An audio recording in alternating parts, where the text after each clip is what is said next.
उपलब्धि गुड़ाक डल डल हो दिशुच जल जल हो।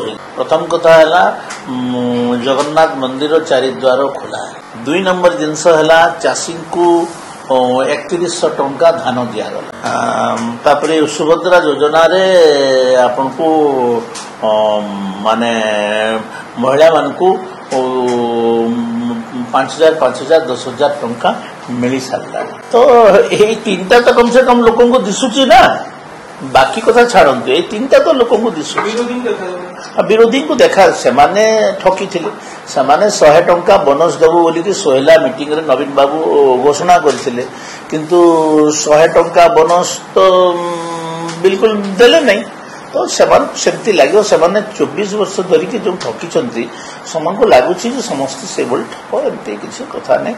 आम आमर योजना सब पाइपलाइन रे अनेक गोटे वर्ष भीतर आप गोटे प्रोजेक्ट जदि ने एस्टिमेट करेंगे ताको प्रोजेक्ट डिजाइन करेंगे प्रोजेक्ट डिजाइन कला फिर काम करेंगे से कौन समय आवश्यकता नहीं। अनेक प्रोजेक्ट मुझे संबलपुर आपको प्रोजेक्ट देली संबलपुर एत जदि प्रोजेक्ट होमर योजना अच्छी जे नवीन पट्टनायक जो सरकार कही 33 भाग जमी को जलसेचन करने आम 33 भाग जलसेचन को आम पूरण करूँ लक्ष्य को आम पूरण करूँ।